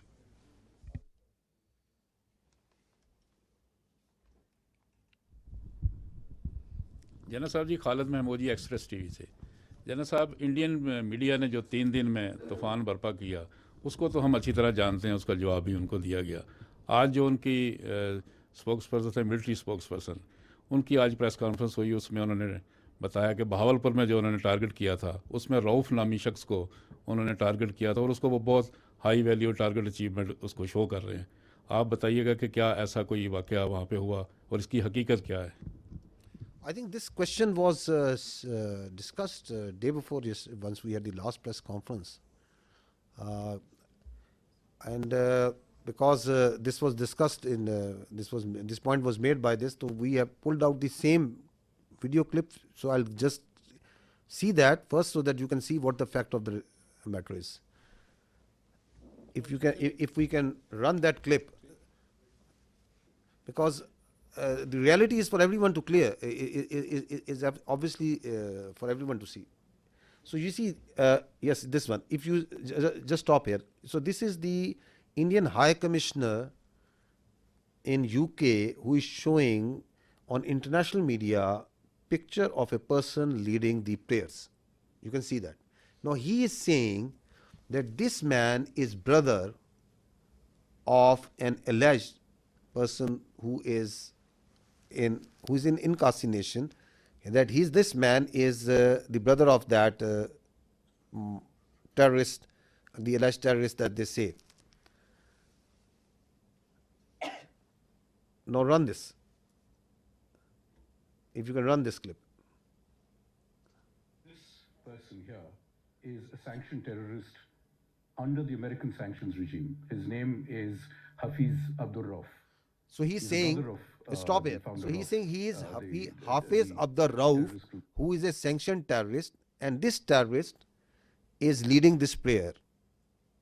So he is a High Commissioner of the Indian government. No, go ahead.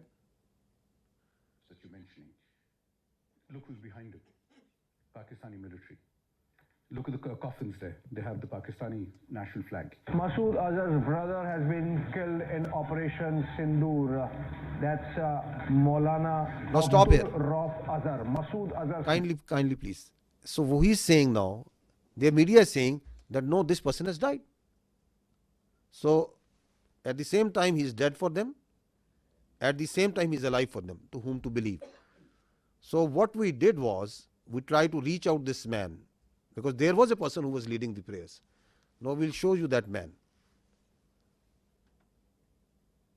Abdul Rauf Azhar killed in Operation Sindoor. Your own Pakistani military has said that Masood Azhar's family has been killed. I'm quoting the Pakistani military. No, stop here. No, please stop here. Kindly, please.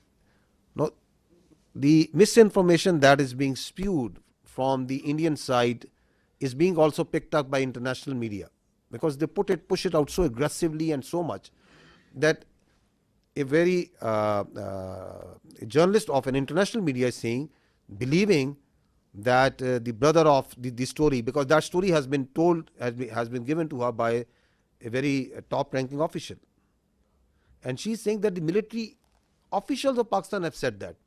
Where is that record? At what time ISPR, myself, anybody has said and made any comment about him? Now he is this man. His name is Hafiz Abdul Rauf, who is actually leading the prayers. And listen to him what he is saying.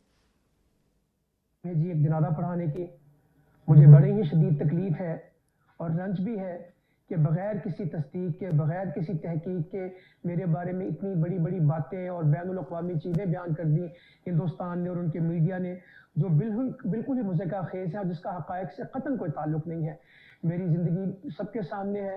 मेरे माँ बाप उस्ताद थे, मैं खुद तालीम दोस्त आदमी हूँ। मैंने पहले कॉलेज में पढ़ा, स्कूल में पढ़ा और बेहतरीन मेरी एजुकेशन रही। So he's saying, I am surprised that I am being talked by the Indian media. So my parents were teachers. He's got 3 daughters, son, and he is born in March 1973. You can see his details, family details and everything over here. So we are actually surprised that even today, then again, they have come out with the same thing. So it is now getting, it's a little flabbergasted that whatever they are telling, why they are telling, and what to believe, what not to believe.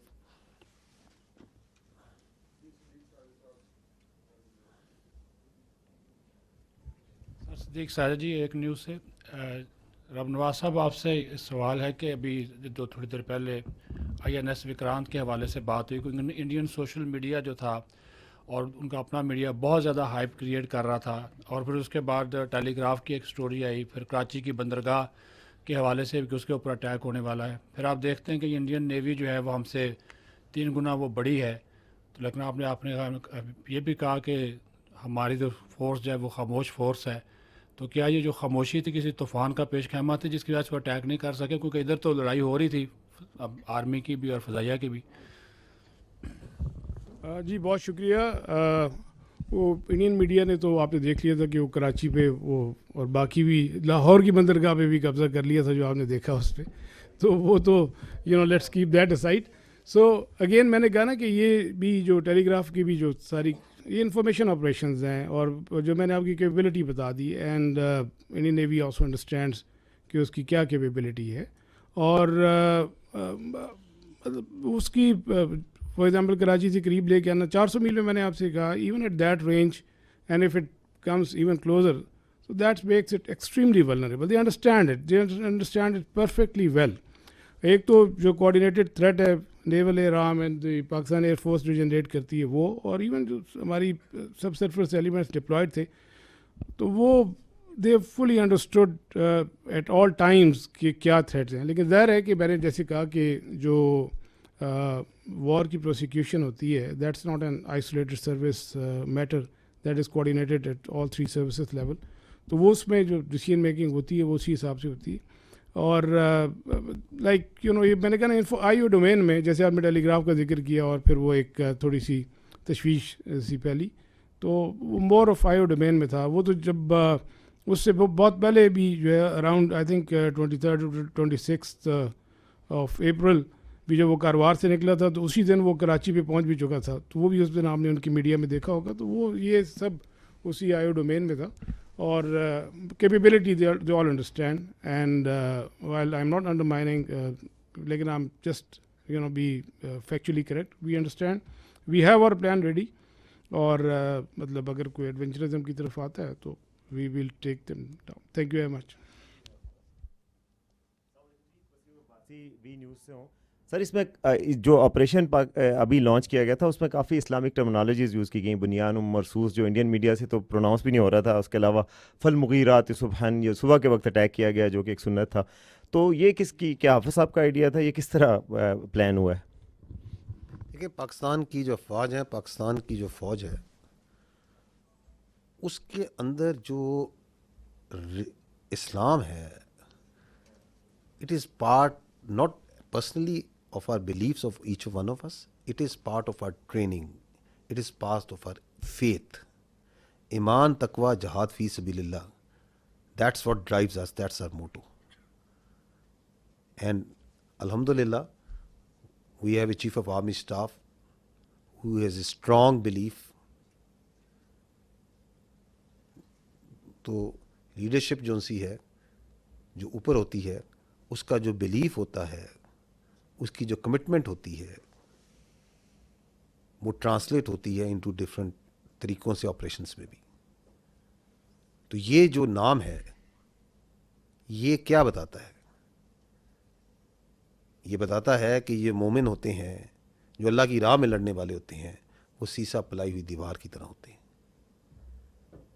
They are that steel وال. And الحمدللہ اللہ کے فضل سے پاکستان کی افواج جو سی ہیں دی acted like a steel wall.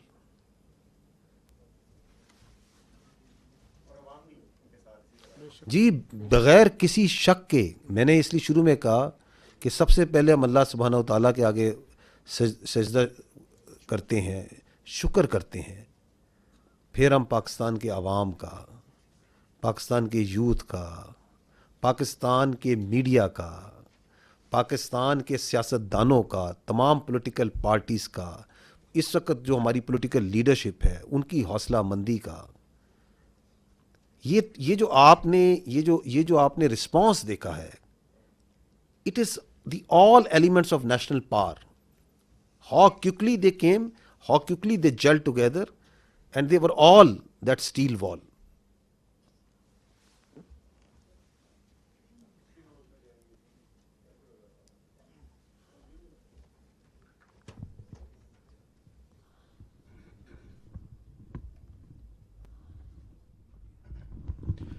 Sir, Faisal Raza Khan, I am from PTV World.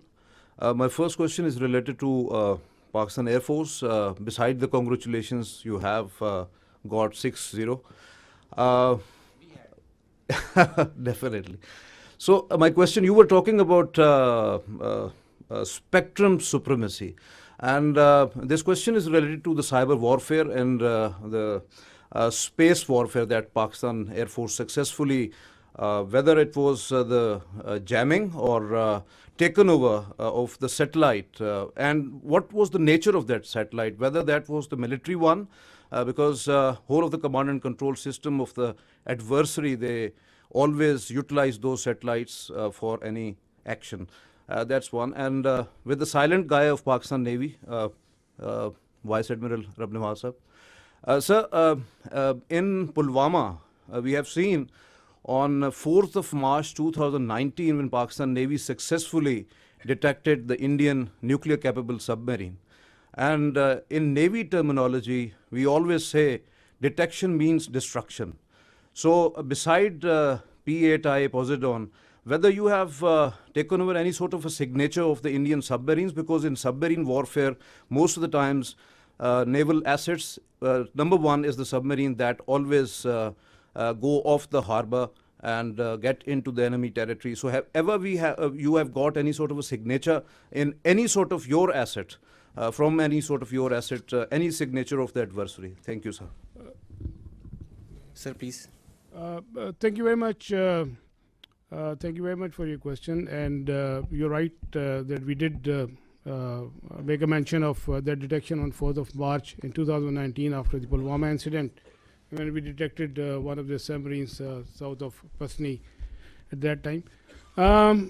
I will, because of the operation security reason, not like to comment on that, but let me tell you this thing, that we had a very effective anti-submarine warfare surveillance during this time. We exactly knew, when the submarines left the harbor and where they were likely to be deployed. And we also had a very effective deterrence operation in play, which I think they were successful in keeping these submarines at bay. So beyond that, I will not like to comment on any further. Thank you very much.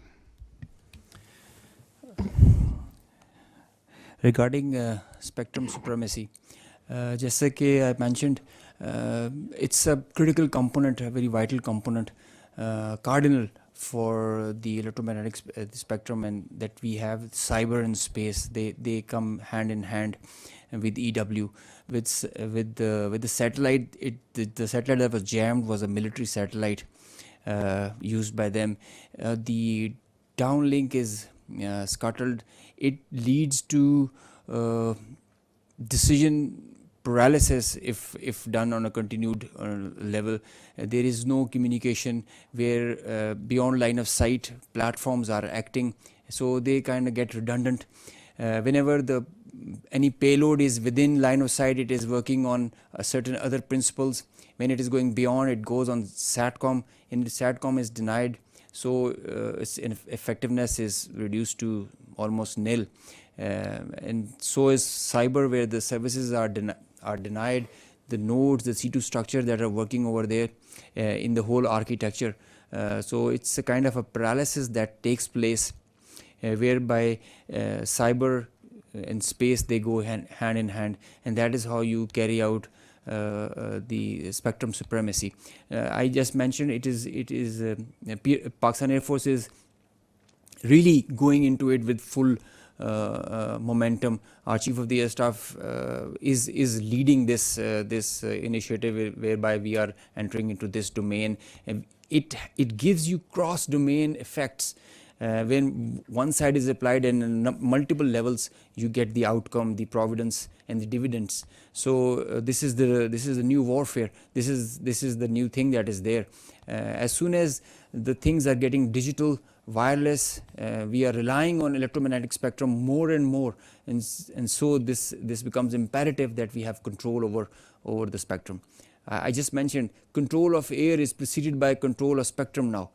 Through spectrum and EW, we were able to see beyond our radars, and we had, as I mentioned, I showed you, we had correct, precise IDs of the projectiles and the platforms that were taking off, and thereby we could react in time and respond in the way as you just saw.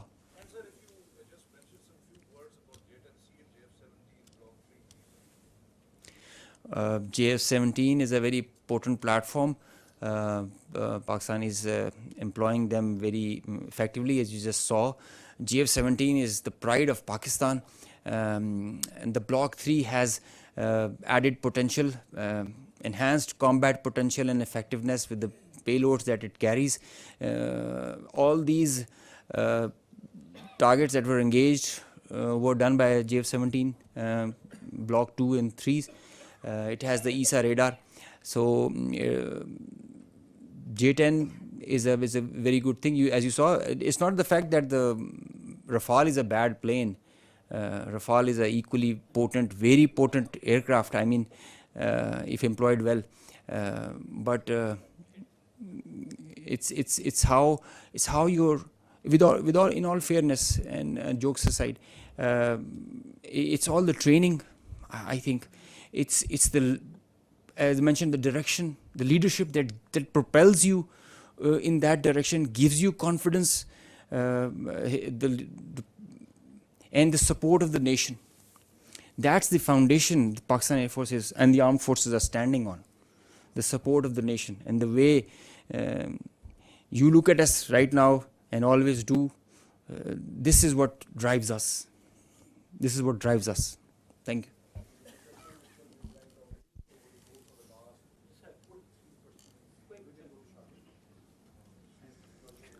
He's asking that the questions should not be quick, the answer should also be quick. I'm sorry.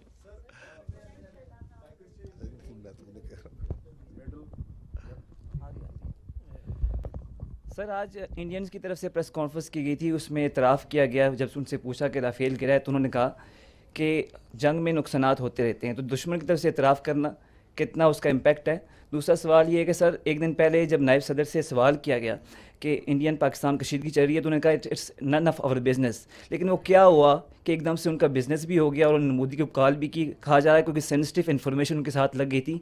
तो क्या national command authority की जो meeting थी उसके बाद हालात बदल गए, जज्बात बदल गए? आप राफेल का कर लो जी। देखिए, हम एक बड़ी प्रोफेशनल एयरफोर्स हैं। इंडियन एयरफोर्स भी बहुत प्रोफेशनल एयरफोर्स है, एक आर्म है, and we have a kind of unsaid unwritten vow in between that हम एक दूसरे की प्रोफेशन उस पर कोई वो नहीं करते। My job is to defend my country, his job is to defend his and perform his duties. They can appreciate it. I appreciate it that they have accepted it, because it's evident. You can see it in the air, on the ground. Everybody is looking at this, satellite pictures for that. So he had no other choice, I guess. I told you there are 3 Rafales that are missing. So one MiG-29, one Su-30. जो आपने बात की, देखिए मैं आपको पहले ये अर्ज किया है, and I will repeat it. Military conflict or war between 2 rival nuclear states is absurd, inconceivable, and sheer stupidity. So, once India thinks that it wants to carve out space for war between India and Pakistan, it is not carving out space for war. It is a recipe for mutual annihilation. Therefore, there is no space for war, and the world knows it. And you saw it. In this conflict, Pakistan exercised escalation control. We acted very maturely. We used our conventional forces, we gave up notch-up response, and we didn't even pull any force from our western front. We kept on continuing to give conducting the counter-terrorism operations without any pause. And while doing that, We were the one who were maintaining escalation control. And you saw that manifestation, that on the morning of 10th, who is asking that we don't want to de-escalate, we don't want to escalate, and if Pakistan is willing to de-escalate, then we will also de-escalate. Who is asking that?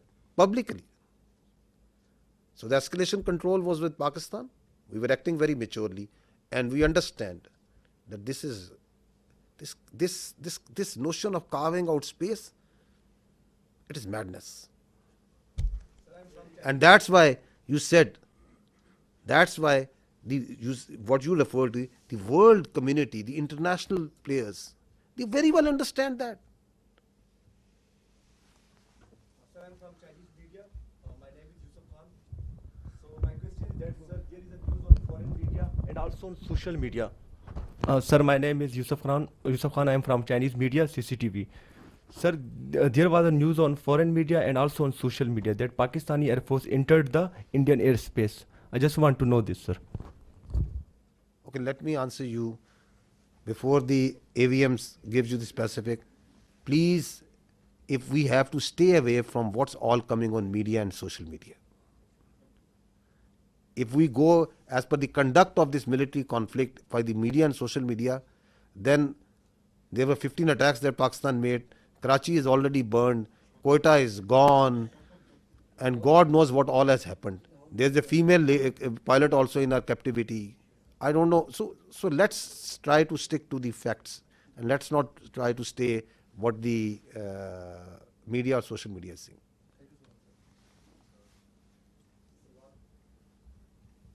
Salman from Bold News. My question is for AVM. Chota sa quick question hai. What was the difference between PAF and IF engagement? Is what only JTNC or something else?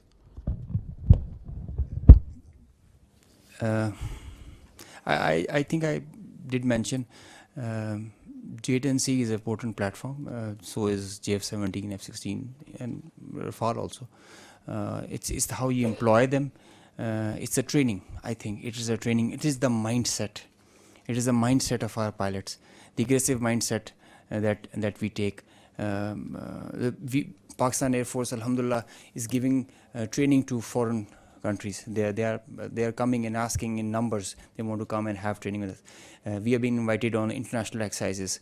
The kind of level of training we have is remarkable. So I can say with great conviction that the difference was in the mindset, in the leadership, in the whole architecture. Platforms do come in play. They are there. I mean, you cannot just rule out them that they don't mean nothing, but they are one part. But the main driving force is the culture of the organization, the leadership, the mindset it has. Iqbal said, "Kafir hai to karta hai shamsheer pe bharosa, momin hai to betegh bhi ladta hai sipahi."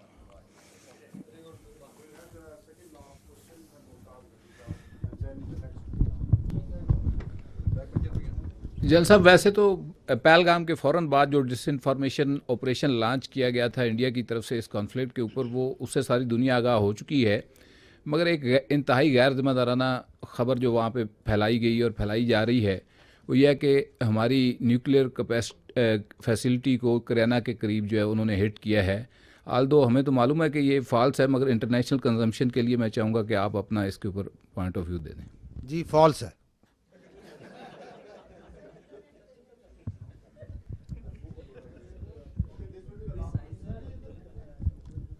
DG साहब, thank you. Ghazanfar साहब, आपका तो बहुत शुक्रिया कि मुझे सवाल करने का मौका मिला, और मैं ये भी रिक्वेस्ट करूँगा कि बार बार जिस प्रेस कॉन्फ्रेंस में भी हो मुझे सवाल करने का मौका मिले।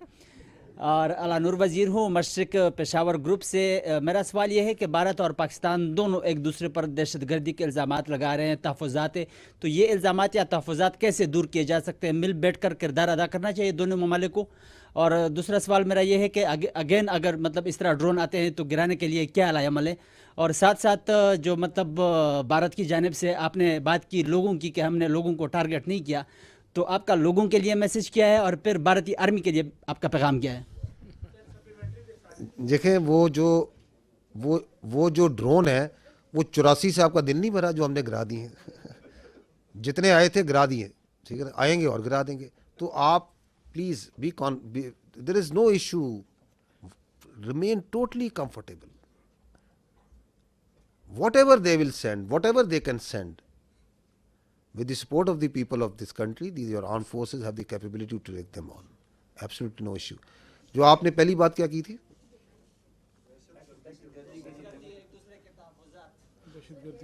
You see, we have to first this issue of the scourge of terrorism.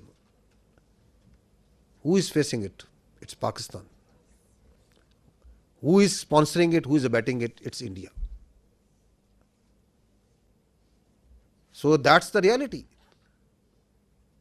Do you think that they are conducting, they are prosecuting terrorism in Pakistan through multiple proxies?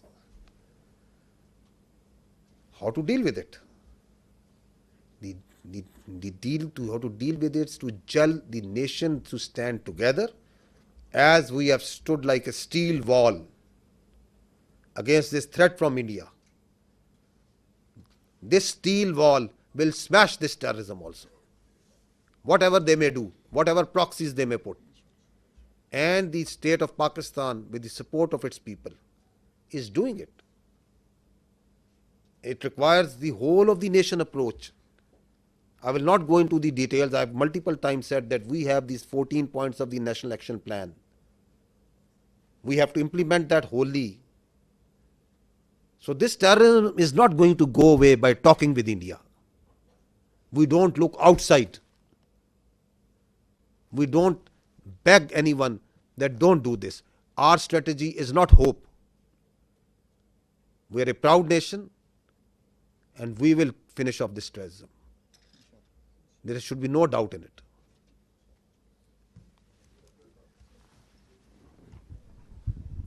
Thank you very much sir. Asghar Ali Mubarak Daily Mail से हूँ sir. जिस तरह का एक पाकिस्तान ने माशाल्लाह मशरक़ी side पे जो फतह या ये हासिल की है, और कौम की मैंने देखा है कि खुशियों से उनकी आंखों में आंसू भी, लेकिन दिल उनका जो है आपकी आर्म फोर्सेस की वजह से बहुत जो है वो दुआएं दे रहा है. तो क्या हम मगरबी साइड पे भी इसी तरीके से इस जो मोमेंटम है उसके ज़रिए दहशत गर्दी के ऊपर काबू पा लेंगे, जिस तरह बलूचिस्तान के अंदर, जिस तरह KP के अंदर हम देख रहे हैं कि मुख्तलिफ एरिया के अंदर, तो हम ये समझ सकते हैं कि ये जो मशरक़ी साइड के ऊपर जो इतनी बड़ी फतह याबी हासिल की है, उससे पाकिस्तान काफ़ी अरसे से हालत जंग में है, तो उसको भी हम इसी तरह जो है फतह याब से हमकरार करेंगे. मैं यही अर्ज करूँगा, इस दहशत गर्दी को पहले तो अव्वल यकीन रखें कि हम इस पे काबू पाएंगे, काबू पा लेंगे अल्लाह ताला की मदद से और नुसरत से. उसकी कुछ वजूहात हैं. उसकी वजूहात ये है कि हम सच पे, हम हक पे हैं. उनकी ये जो आइडियोलॉजी है, परवर्टेड आइडियोलॉजी है, ये इस्लाम नहीं है.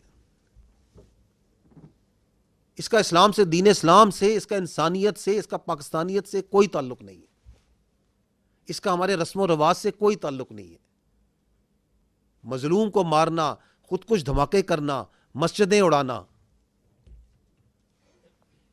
किडनैपिंग करना फॉर रैंसम, भत्ताखोरी, स्मगलिंग, इसका क्या ताल्लुक है इस्लाम से? इसका क्या ताल्लुक है इंसानियत के साथ?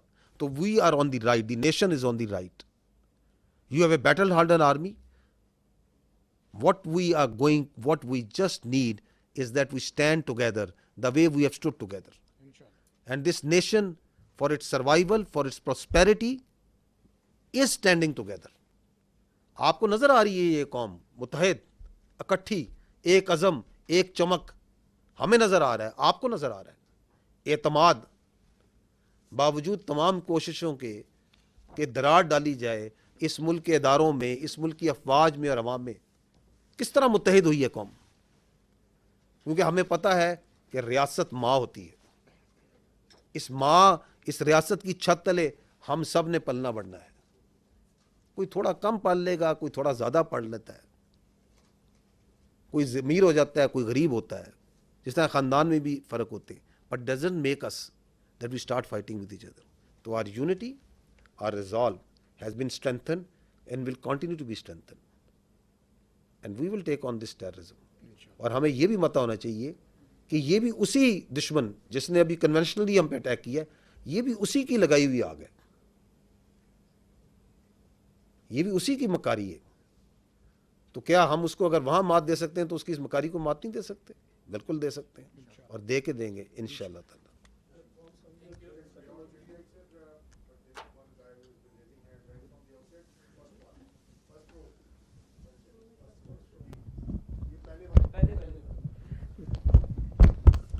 بشارت فاضل عباسی, دہلی جاب پاکستان سے.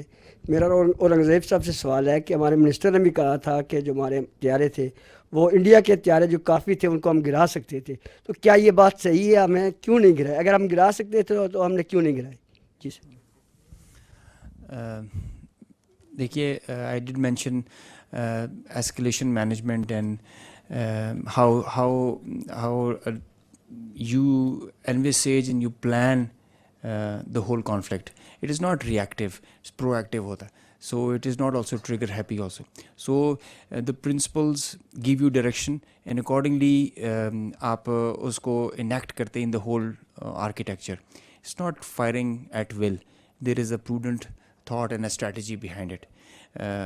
Yes, we could have fired more. Yes, we could have had PTI along with Navy. But there is a greater design behind it. اور ہم ایک بڑی کنسٹرینٹس کا مظاہرہ کرتے ہیں بیکاز دیر از اس میں ایک سینٹی پریویل کرنی چاہیے. At least one side should practise it. دیکھیں, میں اس میں دوبارہ یہ ایڈ کرنا چاہوں گا, میں نے 2 بار یہ پہلے کہا ہے, یہ دونوں نیوکلیئر طاقتیں ہیں, دونوں ممالک, ان کے درمیان جو جنگ ہے وہ ایک حماقت ہوگی. 3 ورڈ میں نے استعمال کیے, ایبسرڈ, انکنسیویبل, شیئر اسٹوپڈیٹی. اب اگر اس میں سے ایک پارٹی جون سی ہے وہ اپنے کسی وجوہات کی وجہ سے, کسی گھمنڈ کی وجہ سے, کوئی اپنی پولیٹیکل اس کی اپنی کوئی خواہشات ہیں جن کو اچیو کرنا چاہتا ہے, we don't want to get into there. If he is trying to carve out a space, تو وہ آگ سے کھیل رہا ہے. اس میں میچور پارٹنر کون ہے؟ میچور پلیئر ہم ہیں. اور آپ نے اس پورے پروسیس میں دیکھا جو اس طرح اے وی ایم اورنگزیب نے کہا کہ ایسکلیشن کو کنٹرول ہم کر رہے تھے. And the world knows it that how responsibly, how much with restrain. اگر آپ نے میری بات چیت سنی, ہم نے کہا we acted in a very deliberate, precise but restraint manner.